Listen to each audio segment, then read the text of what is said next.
Welcome to the Sleep Charming podcast, the podcast where I help you drift off for a good night's sleep or simply take a moment to relax. So sit back, take a deep breath, and let me read you an old story.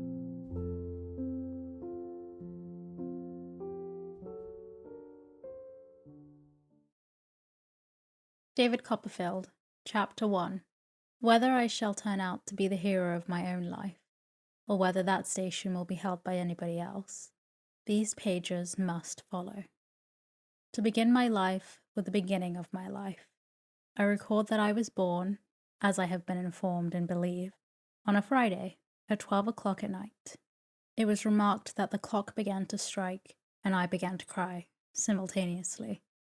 In consideration of the day and hour of my birth, it was declared by the nurse and by some sage women in the neighbourhood, who had taken a lively interest in me several months before there was any possibility of our becoming personally acquainted, first, that I was destined to be unlucky in life, and secondly, that I was privileged to see ghosts and spirits. Both of these gifts inevitably attaching, as they believe, to all unlucky infants of either gender, born towards the small hours on a Friday night. I need say nothing here, on the first head, because nothing can show better than my history whether that prediction was verified or falsified by the result. On the second branch of the question, I will only remark that unless I ran through that part of my inheritance while I was still a baby, I have not come into it yet. But I do not at all complain of having been kept out of this property, and if anybody else should be in the present enjoyment of it, he's heartily welcome to keep it. I was born with a caul, which was advertised for sale in the newspapers, at the low price of 15 guineas. Whether sea-going people were short of money about that time, or were short of faith and preferred cork jackets, I don't know. All I know is that there was but one solitary bidding, and that was from an attorney connected with the bill-broking business, who offered £2 in cash and the balance in sherry, but declined to be guaranteed from drowning on any higher bargain. Consequently, the advertisement was withdrawn at a dead loss, for as to sherry, my poor dear mother's own sherry was in the market then. In 10 years afterwards, the call was put up in a raffle down in our part of the country, to 50 members at £0.50 a head. The winner to spend 5 shillings. I was present myself. I remember to have felt quite uncomfortable and confused, as part of myself being disposed of in that way. The call was won, I recollect, by an old lady with a hand-basket, who very reluctantly produced from it the stipulated 5 shillings, all in halfpence and 2p, halfpenny short, as it took an immense time and a great waste of arithmetic to endeavour without any effect to prove to her. It is in fact which will be long remembered as remarkable down there, that she was never drowned, but died triumphantly in bed at 92. I have understood that it was to the last her proudest boast, that she had never been on the water in her life, except upon a bridge, and that over her tea, to which she was extremely partial. She, to the last, expressed her indignation at the impiety of mariners, and others who had the presumption to go meandering about the world. It was in vain to represent to her that some conveniences, tea perhaps included, resulted from this objectionable practice. She always returned with greater emphasis, and with instinctive knowledge of the strength of her objection. Let us have no meandering. Not to meander myself at present. I will go back to my birth. I was born at Blunderstone, in Suffolk, or thereby, as they say in Scotland. I was a posthumous child. My father's eyes had closed upon the light of this world 6 months, when mine opened on it. There was something strange to me, even now, in the reflection that he never saw me, and something stranger yet in the shadowy remembrance that I have of my first childish associations with his white gravestone in the churchyard, and of the indefinable compassion I used to feel for it, lying out alone there in the dark night, when our little parlour was warm and bright with fire and candle, and the doors of our house were almost cruelly, it seemed to me sometimes, bolted and locked against it. An aunt of my father's, and consequently a great-aunt of mine, of whom I shall have more to relate by and by, was a principal magnate of our family, Miss Trotwood, or Miss Betsy, as my poor mother always called her. When she sufficiently overcame her dread of this formidable personage, to mention her at all, which was seldom, had been married to a husband younger than herself, He was very handsome, except in the sense of homely adage. Handsome is that handsome does, for he was strongly suspect of having beaten Miss Betsy, and even of having once, on a disputed question of supplies, made some hasty but determined arrangements to throw her out of a 2-pair of stairs window.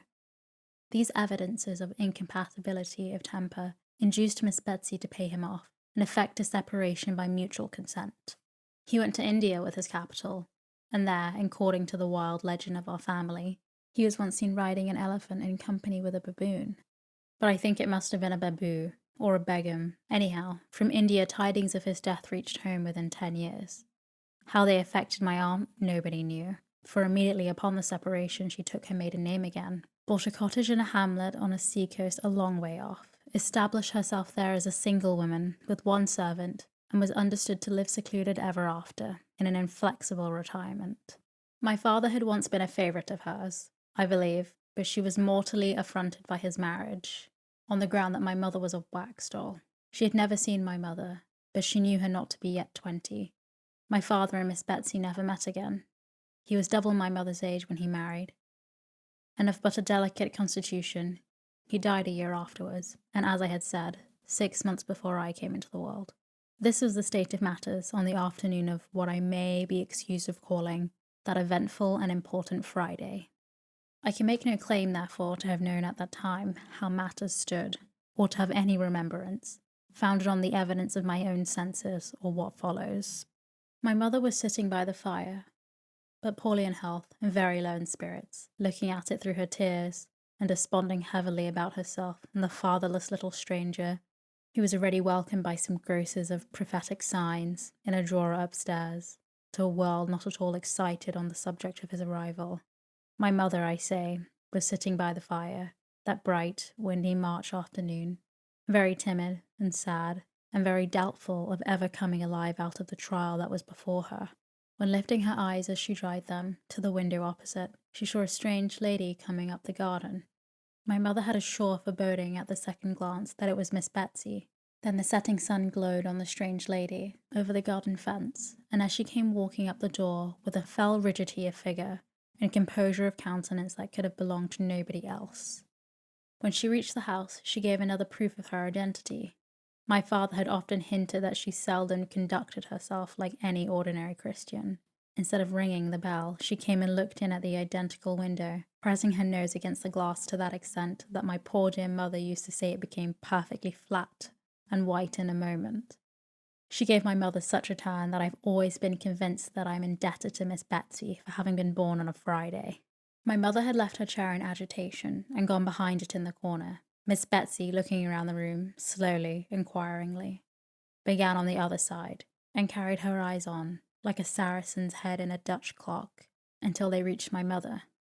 Then she made a frown and a gesture to my mother, like one who was accustomed to be obeyed, to come and open the door. My mother went. "Mrs. David Copperfield, I think?" said Miss Betsy, the emphasis referring perhaps to my mother's morning weeds and her condition. "Yes," said my mother, faintly. "Miss Trotwood?" said the visitor. "You have heard of her, I dare say." My mother answered she had had that pleasure, and she had a disagreeable consciousness of not appearing to imply that it had been an overpowering pleasure. "Now you see her," said Miss Betsy.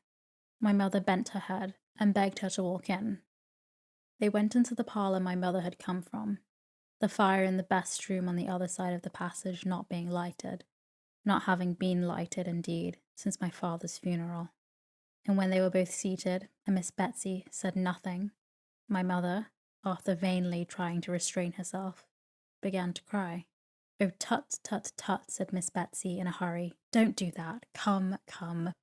My mother couldn't help it notwithstanding, so she cried until she had cried her eyes out. "Take off your cap, child," said Miss Betsy, "and let me see you." My mother was too much afraid of her to refuse compliance with this odd request, if she had any disposition to do so. Therefore she did as she was told, and did it with such nervous hands that her hair, which was luxuriant and beautiful, fell all about her face. "Why, bless my heart," exclaimed Miss Betsy, "you are a very baby." My mother was, no doubt, unusually youthful in appearance even for her years. She hung her head, as if it were her fault, poor thing, and said, sobbing, that indeed she was afraid she was a childish widow, and would be but a childish mother if she lived. In a short pause which ensued, she had a fancy that she felt Miss Betsy touch her hair, and that with no gentle hand, but looking at her, in her timid hope, she found that lady sitting with the skirt of her dress tucked up, her hands folded on one knee, and her feet upon the fender, frowning at the fire. "In the name of heaven," said Miss Betsy, suddenly, "why rookery?" "Do you mean the house, ma'am?" asked my mother. "Why rookery?" said Miss Betsy. "Cookery would have been more to the purpose, if you had had any practical ideas in life, either of you." "The name was Mr. Copperfield's choice," returned my mother. "When he bought the house, he liked to think that there were rooks about it." The evening wind made such a disturbance just now, among some tall old elm trees at the bottom of the garden, that neither my mother nor Miss Betsy could forbear glancing that way, as the elms bent to one another, like giants who were whispering secrets, and after a few seconds of such repose, fell into a violent flurry, tossing their wild arms about, as if their late confidences were really too wicked for their peace of mind. Some weather-beaten ragged old rooks' nests, burdening their high branches, swung like wrecks upon the stormy sea. "Where are the birds?" asked Miss Betsy. My mother had been thinking of something else. "The rooks. What has become of them?" asked Miss Betsy. There have not been any since we lived here," said my mother. Mr. Copperfield thought, it was quite a large rookery. But the nests are very old ones, and the birds have deserted them a long while." "David Copperfield all over," cried Miss Betsy. "David Copperfield from head to foot. Calls a house a rookery when there's not a rook near it, and takes the birds on trust, because he sees the nests." "Mr. Copperfield," returned my mother, "is dead, and if you dare speak unkindly of him to me—" My poor dear mother, I suppose, had some momentary intention of committing an assault and battery upon my aunt, who could easily have settled her with one hand, even if my mother had been in far better training for such an encounter than she was that evening. But it passed with the action of rising from her chair, and she sat down again very meekly and fainted. When she came to herself, or when Miss Betsy had restored her, whichever it was, she found the latter standing at the window. The twilight was by this time shading down into darkness, and dimly as they saw each other. They could not have done that without the aid of the fire. "Well," said Miss Betsy, coming back to her chair as if she had only been taking a casual look at the prospect. "And when do you expect—" "I'm all in a tremble," faltered my mother. "I don't know what the matter. I shall die, I'm sure." "No, no, no," said Miss Betsy. "Have some tea." "Oh dear me, do you think it will do me any good?" cried my mother in a helpless manner. "Of course it will," said Miss Betsy. "It's nothing but fancy. What do you call your girl?" "I don't know that it will be a girl yet, ma'am," said my mother innocently. "Bless the baby," exclaimed Miss Betsy, unconsciously quoting the second sentiment of the pincushion in the drawer upstairs, but applying it to my mother instead of me. "I don't mean that, I mean your servant girl." "Peggotty," said my mother. "Peggotty," repeated Miss Betsy with some indignation. "Do you mean to say, child, that any human being has gone into a Christian church and got herself named Peggotty?" "It's her surname," said my mother faintly. "Mr. Copperfield called her by it, because her Christian name was the same as mine." "Here, Peggotty," cried Miss Betsy, opening the parlour door. "Tea. Your mistress is a little unwell. Don't dawdle." Having issued this mandate with as much potentiality as if she had been a recognised authority in the house ever since it had been a house, and having looked out to confront the amazed Peggotty coming along the passage with a candle at the sound of a strange voice, Miss Betsy shut the door again and sat down as before, with her feet up on the fender, the skirt of her dress tucked up, and her hands folded on one knee. "You were speaking about its being a girl," said Miss Betsy. "I have no doubt that it will be a girl. I have a presentiment that it must be a girl. Now, child, from the moment of the birth of this girl, perhaps boy," my mother took the liberty of putting in. "I tell you I have a presentiment that it must be a girl," returned Miss Betsy. "Don't contradict. From the moment of this girl's birth, child, I intend to be her friend. I intend to be her godmother, and I beg you call her Betsy Trotwood Copperfield. There must be no mistakes in this life with this Betsy Trotwood. There must be no trifling with her affections, poor dear. She must be well brought up, and well guarded from proposing any foolish confidences where they are not deserved. I must make that my care." There was a twitch in Miss Betsy's head, after each of these sentences, as if it were her own old wrongs were working within her, and she repressed any plainer reference to them by strong constraint. So my mother suspected at least, as she observed her by the low glimmer on the fire, too much scared by Miss Betsy, too uneasy in herself, and too subdued and bewildered altogether to observe anything very clearly, or to know what to say. "And was David good to you, child?" asked Miss Betsy, when she had been silent for a while, and these motions of her head had gradually ceased. "Were you comfortable together?" "We were very happy," said my mother. "Mr. Copperfield was only too good to me." "What, he spoilt you, I suppose," returned Miss Betsy. "For being quite alone and dependent on myself in this rough world again, yes. I fear he did indeed," sobbed my mother. "Well, don't cry," said Miss Betsy. "You were not equally matched, child. If any two people can be equally matched, and so I ask the question, you were an orphan, weren't you?" "Yes." "And a governess?" "I was a nursery governess in a family where Mr. Copperfield came to visit. Mr. Copperfield was very kind to me and took a great deal of notice of me, and paid me a good deal of attention, and at last proposed to me, and I accepted him, and so we were married," said my mother simply. "Poor baby," mused Miss Betsy, with her frown still bent upon the fire. "Do you know anything?" "I beg your pardon, ma'am," faltered my mother. "About keeping a house, for instance," said Miss Betsy. "Not much, I fear," returned my mother. "Not as much as I could wish. But Mr. Copperfield was teaching me." "Much he knew about it himself," said Miss Betsy in a parenthesis. "And I hope I should have improved, being very anxious to learn. And he very patient to teach me. And if the great misfortune of his death, my mother broke down here again, and can get no further. "Well, well," said Miss Betsy. "I kept my housekeeping book regularly, and balanced it with Mr. Copperfield every night," cried my mother in another burst of distress, and breaking down again. "Well, well," said Miss Betsy, "don't cry any more, and I'm sure we never had a word of difference respecting it, except when Mr. Copperfield objected to my 3s and 5s being too much like each other, or to my putting curly tails on my 7s and 9s, resumed my mother in another outburst, and breaking down again. "You'll make yourself ill," said Miss Betsy, "and you know that will not be good for either you or for my goddaughter. Come, you mustn't do it." This argument had some share in quieting my mother, though her increasing indisposition had a larger one. There was an interval of silence, only broken by Miss Betsy's as she sat down with her feet upon the fender. David had bought an annuity for himself with his money. "I know," she said. "By and by, what did he do for you?" "Mr. Copperfield," said my mother, answering with some difficulty, "was so considerate and good as to secure the reversion of a part of it to me." "How much?" asked Miss Betsy. £105 a year," said my mother.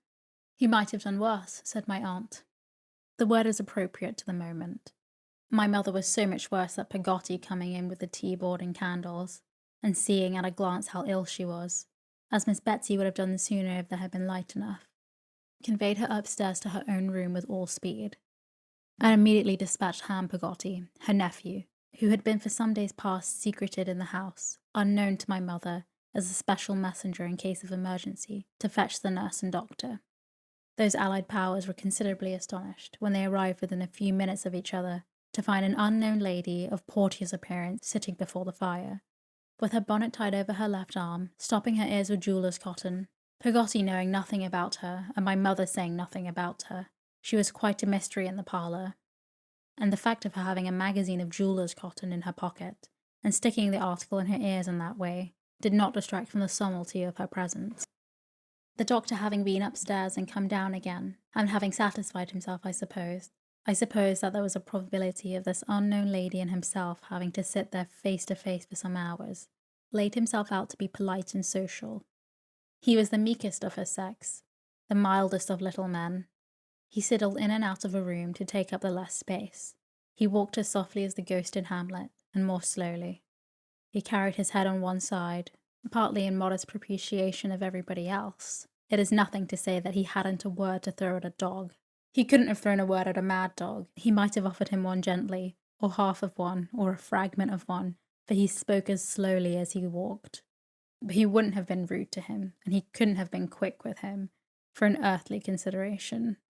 Mr. Chillip, looking mildly at my aunt with his head on one side, and making her a little bow, said, in allusion to the jeweller's cotton, as he softly touched his ear, Some local irritation, ma'am? What? Replied my aunt, pulling the cotton out of one ear like a cork. Mr. Chillip was so alarmed by her abruptness, as he told my mother afterwards, that it was a mercy he didn't lose his presence of mind. But he repeated sweetly, "Some local irritation, ma'am?" "Nonsense," replied my aunt, and corked herself again at one blow. Mr. Chillip could do nothing after this but sit and look at her feebly, as she sat and looked at the fire until he was called upstairs again. After some quarter of an hour's absence, he returned. "Well?" said my aunt, taking the cotton out of the ear nearest to him. "Well, ma'am," returned Mr. Chillip, we are progressing slowly, ma'am." "Bah!" said my aunt with a perfect shake in the contemptuous interjection, and corked herself as before. Really, as Mr. Chillip told my mother, he was almost shocked, speaking in a professional point of view alone. He was almost shocked. But he sat and looked at her, notwithstanding, for nearly 2 hours, as she sat looking at the fire, until he was again called out. After another absence, he again returned. "Well?" said my aunt, taking the cotton out on that side again. "Well, ma'am," returned Mr. Chillip, we are progressing slowly, ma'am." "Ugh!" said my aunt, with such a snarl at him that Mr. Chillip absolutely could not bear it. It was really calculated to break his spirit, he said afterwards. He preferred to go sit upon the stairs in a dark and a strong draught until he was again sent for. Ham Peggotty, who went to the national school, and was a very dragon at his catechism, and who may therefore be regarded as a credible witness, reported next day that happening to peep in at the parlour door an hour after this, he was instantly descried by Miss Betsy, then walking to and fro in a state of agitation, and pounced upon before he could make his escape, that there were now occasional sounds of feet and voices overheard, which he inferred the cotton did not exclude. From the circumstance of his evidently being clutched by the lady as a victim, on whom to expend her superabundant agitation when the sounds were loudest, that marching him constantly up and down the collar, as if he had been taking too much laudanum, she at those times shook him, rumpled his hair, made light of his linen, stopped his ears as if she was confounding them with her own, and otherwise tousled and maltreated him. This was in part confirmed by his aunt, who saw him at 12:30 o'clock, soon after his release, and confirmed that he was then as red as I was. The mild Mr. Chillip could not possibly bear malice at such time, if at any time. He sidled into the parlour as soon as he was at the liberty, and said to my aunt in his meekest manner, "Well, ma'am, I'm happy to congratulate you." "What upon?" said my aunt sharply. Mr. Chillip was fluttered again by the extreme severity of my aunt's manner, so he made her a little bow and gave her a little smile to mollify her. "Mercy on the man, what's he doing?" cried my aunt impatiently. "Can't he speak?" "Be calm, my dear man," said Mr. Chillip in his softest accents. "There's no longer any occasion for uneasiness, ma'am. Be calm. It has since been considered almost a miracle that my aunt didn't shake him, and shake what he had to say out of him. She only took her own head at him, by in a way that made him quail. "Well, ma'am," resumed Mr. Chillip as soon as he had courage, "I'm happy to congratulate you. All is now over, ma'am, and well over." During the 5 minutes or so that Mr. Chillip devoted to the delivery of this oration, my aunt eyed him narrowly. "How is she?" said my aunt, folding her arms with her bonnet still tied on one of them. "Well, ma'am, she will soon be quite comfortable, I hope," returned Mr. Chillip. "Quite comfortable, as we can expect a young mother to be, under these melancholy domestic circumstances. There cannot be any objection to your seeing her presently, ma'am. It may do her some good." "And she? How is she?" said my aunt, sharply. Mr. Chillip laid his head a little more to one side, and looked at my aunt like an amiable bird. "The baby," said my aunt, "how is she?" "Ma'am," returned Mr. Chillip, "I apprehended you had known. It's a boy." My aunt said never a word, but took her bonnet by the strings, in a manner of a sling, and aimed a blow at Mr. Chillip's head with it. Put it on a bent, walked out, and never came back. She vanished like a discontented fairy, or like one of those supernatural beings, whom it was popularly supposed I was entitled to be, and never came back any more.